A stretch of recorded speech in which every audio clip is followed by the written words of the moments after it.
नमस्कार दोस्तों, स्वागत है फिर से हमारे इस चैनल कृपा महादेव टिप्स पर। अगर आप भी अपनी लाइफ में कुछ सीखने की चाह रखते हैं तो हमारे इस चैनल को सब्सक्राइब करें। दोस्तों, आप सभी जानते हैं कि गुप्त नवरात्रि के बहुत ही पवित्र दिन चल रहे हैं और कल पड़ने वाली इस गुप्त नवरात्रि की विशेष तिथि में आपको सिर्फ एक चावल के दाने से और एक चुटकी हल्दी से बहुत ही खास उपाय करना है। पूज्य गुरु जी ने कहा कि जिन लोगों के जीवन में धन को लेकर बहुत ज्यादा समस्या रहती है या फिर व्यापार को लेकर जो लोग बहुत ज्यादा चिंतित रहते हैं, अपने बिजनेस के लिए बहुत ज्यादा परेशान रहते हैं, अपनी नौकरी के लिए बहुत ज्यादा परेशान रहते हैं कि नौकरी नहीं पा रही है या फिर धन प्राप्त नहीं हो पा रहा है, किसी भी प्रकार की समस्या उनके जीवन में चल रही हो, चाहे धन प्राप्ति से हो या व्यापार से संबंधित हो या उनका विवाह ना हो रहा हो या कोई लड़ाई झगड़ा हो रहा हो, तो पूज्य गुरु जी ने कहा कि आप कोई इस विशेष तिथि में सिर्फ एक चावल के दाने से और एक चुटकी हल्दी से ये विशेष उपाय जरूर करना चाहिए। तो चलिए जानते हैं इस विशेष उपाय के बारे में, लेकिन उससे पहले एक प्रार्थना। अगर आप चैनल पर नए हैं तो कृपया हमारे चैनल वास्तविक जानकारी को सब्सक्राइब अवश्य कर लें। आज का वीडियो हम सभी के लिए बहुत ही खास होने वाला है, क्योंकि इस वीडियो में हम लोग पूज्य गुरुजी द्वारा बताए गए कुछ बहुत ही खास उपायों के बारे में जानेंगे। ये उपाय गुप्त नवरात्रि के इस शुक्रवार के दिन जो भी व्यक्ति करता है उसके जीवन में चल रही दरिद्रता समाप्त होती है, उसका दुर्भाग्य सौभाग्य में बदलता है, उसके धन की समस्या दूर होती है, व्यापार नौकरी सब अच्छे से चलता है और उसके भी शरीर में कोई रोग नहीं लगता है। पूज्य गुरु जी ने कहा कि जो भी व्यक्ति इस उपाय को करता है सुख समृद्धि तथा वैभव की प्राप्ति जरूर होती है। तो चलिए जानते हैं गुरुजी द्वारा बताए गए सबसे पहले उपाय के बारे में। इस उपाय के लिए आपको सबसे पहले एक चावल का दाना ले लेना है। चावल का दाना लेते समय आप ध्यान रखेंगे कि ये कहीं से भी टूटा हुआ नहीं होना चाहिए, खंडित नहीं होना चाहिए, क्योंकि शिवलिंग के ऊपर हम लोग कोई भी खंडित सामग्री समर्पित नहीं करते हैं। फिर इसी के साथ आपको थोड़ा सा पीला चंदन ले लेना है। पीला चंदन आपको अपने घर में बहुत ही आसानी से मिल जाएगा, तो आप थोड़ा सा पीला चंदन ले लीजिएगा। अगर आपके पास नहीं है तो आप किसी भी पूजन सामग्री वाली दुकान में 5 या 10 रुपए का ले सकते हैं। इसी के साथ आपको ले लेना है एक लोटा जल। तांबे के पात्र में आपको अपने किचन से एक लोटा जल ले लेना है और फिर सबसे आखिर में आपको ले लेनी है एक बेलपत्र। बेलपत्र अगर आपके पास नहीं है तो शिवलिंग के ऊपर चढ़ी हुई बेलपत्र को उठाकर जल से शुद्ध करके फिर आप उसका भी इस्तेमाल कर सकते हैं। बस आपको ध्यान रखना है कि ये बेलपत्र कहीं से भी कटी फटी नहीं होनी चाहिए और बेलपत्र की डंडी के आखिर में जो टूट होती है यानी जो डंठल होता है वो भी नहीं होना चाहिए। अब ये सारी सामग्री लेकर आपको शिवालय पहुंच जाना है। ये उपाय आप सुबह करना चाहें तो सुबह कर लें और शाम को करना चाहें तो शाम को कर लें। पूरे दिन में किसी भी समय आप इस उपाय को कर सकते हैं। पूज्य गुरु जी ने कहा कि जिन लोगों की जीवन में कोई विशेष मनोकामना है, जो मनोकामना परिपूर्ण हो ही नहीं पा रही है, वे लोग कई व्रत कर चुके हैं, कई उपाय कर चुके हैं, कई सारे प्रयास कर गए हैं।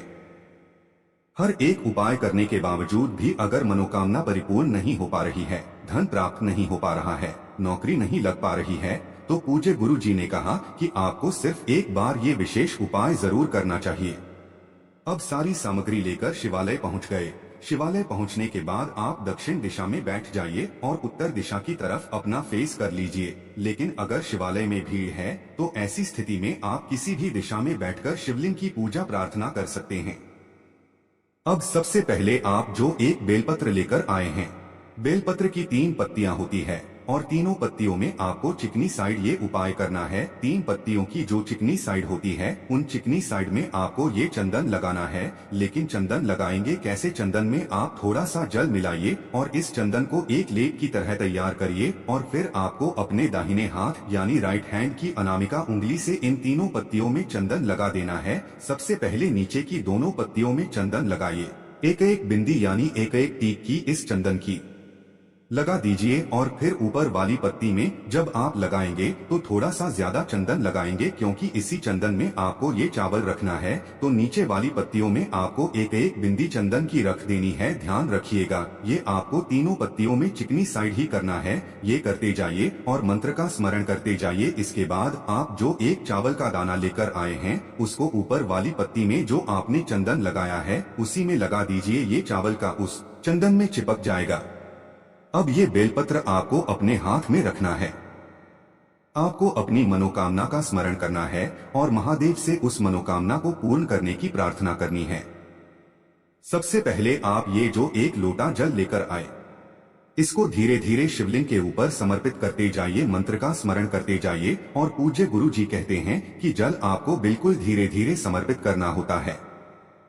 ये जल समर्पित करने के बाद आपने ये जो बेलपत्र तैयार है, इसको शिवलिंग के ऊपर समर्पित कर देंगे। पहले आपको जल समर्पित करना है, फिर ये बेलपत्र आपको अपनी हथेली में रखना है। आपको मनोकामना का स्मरण करना है और ये बेलपत्र आपको चिकनी साइड वाला हिस्सा शिवलिंग में टच करें। ऐसे आपको बेलपत्र शिवलिंग के ऊपर समर्पित कर देना है, यानी जिस तरफ आपने चंदन और चावल लगाया है वो हिस्सा शिवलिंग में टच करें और ऐसे आपको बेलपत्र रख देनी है। बेलपत्र की चिकनी साइड का हिस्सा शिवलिंग में टच करेगा और बेलपत्र की डंडी जलाधारी की तरफ रहेगी। सामने आपको वीडियो में का प्रयास किया जा रहा है। पूज्य गुरुजी ने कहा है कि जब भी किसी की कोई विशेष मनोकामना हो और वो मनोकामना परिपूर्ण ना हो रही हो तो आपको सिर्फ एक बार ये उपाय शुक्रवार के दिन कर लेना चाहिए। आपकी मनोकामना महादेव की कृपा से जरूर परिपूर्ण हो जाती है। आप जानते हैं पूज्य गुरुजी द्वारा बताए गए दूसरे उपाय के बारे में जो आपके जीवन में धन धान्य की बढ़ोतरी के लिए है, रुपए पैसों की प्राप्ति के लिए है। इस उपाय के लिए आपको थोड़े से चावल के दाने ले लेने हैं।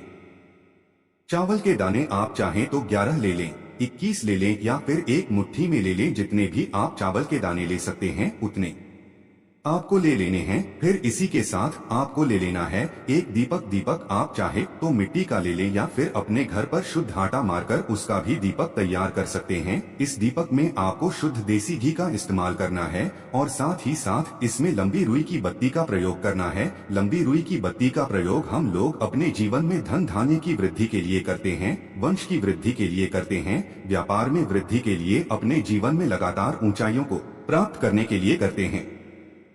अब ये दीपक आपने तैयार कर लिया और ये चावल के दाने ले लिए। अब आपको थोड़ी सी शुद्ध पीसी हुई हल्दी ले लेनी है। ये शुद्ध पीसी हुई हल्दी आपको इन चावल के दानों के ऊपर लगा लेना है, यानी इन चावल के दानों को आप पीले रंग का कर लेंगे।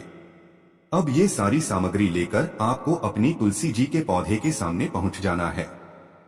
आपके घर पर जो तुलसी जी का पौधा है वहां पर आप पहुंच जाइए, लेकिन ध्यान रखिएगा इसको आप शाम को सूर्यास्त के बाद ही करिएगा। सूर्यास्त के पहले आप इस उपाय को नहीं करेंगे।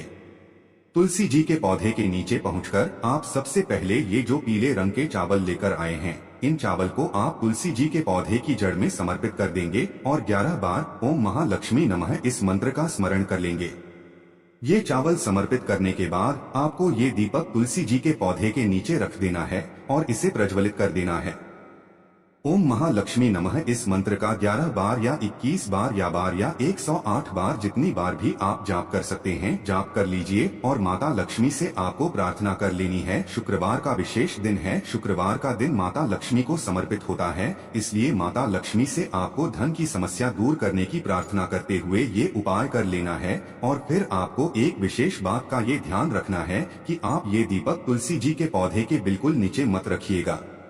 अगर इस दीपक से तुलसी जी के पौधे की पत्तियां झुलसती हैं तो इस दीपक को थोड़ा सा कर लीजिएगा, और अगर तुलसी जी का पौधा थोड़ा ऊपर है तो आप इसको बिल्कुल नीचे रख सकते हैं। ये दीपक रख दीजिए, अपनी धन की समस्या को दूर करने की प्रार्थना कर लीजिए और फिर वापस आ जाइए। पूज्य गुरुजी कहते हैं कि जो भी शुक्रवार के दिन इस विशेष उपाय को कर लेता है तो उसके जीवन की आर्थिक समस्या चाहे जैसी भी खराब चल रही हो, वो माता लक्ष्मी की कृपा से बहुत ही जल्द बदलनी शुरू हो जाती है। अब जानते हैं गुरुजी द्वारा बताए गए सबसे आखिरी उपाय के बारे में जो आपके रोग को समाप्त करने हैं, बीमारी को दूर करने के लिए है। इस उपाय के लिए आपको सिर्फ एक लोटा जल ले लेना है और एक बेलपत्र ले लेना है। जल आप अपने किचन से लेंगे और बेलपत्र अगर आपके पास नहीं है तो आप शिवलिंग के ऊपर चढ़े हुए बेलपत्र को उठाकर जल से शुद्ध करके उसका भी इस्तेमाल कर सकते हैं।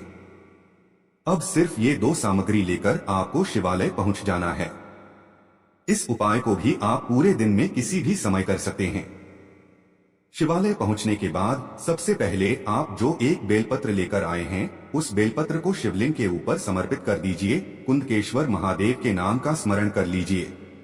कुंदकेश्वर महादेव से प्रार्थना कर लीजिए कि मेरे शरीर में या फिर मेरे परिवार के सदस्य के शरीर में जो बीमारी चल रही है उसको समाप्त करने की कृपा करें। और ये बेलपत्र आप कुंदकेश्वर महादेव के नाम से समर्पित कर दीजिए। इसके बाद आप जो एक लोटा जल लेकर आए हैं इसको भी धीरे धीरे इसी बेलपत्र के ऊपर समर्पित करते जाइए और कुंदकेश्वर महादेव का स्मरण करते जाइए।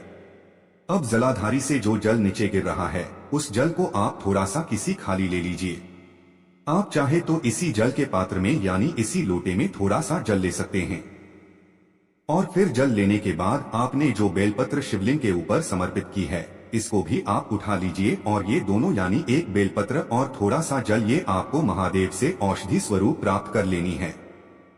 आपको कुंदकेश्वर महादेव से प्रार्थना कर लेनी है कि इस बेलपत्र को और इस जल को औषधि स्वरूप बना दीजिए और फिर ये लेकर आपको अपने घर आ जाना है।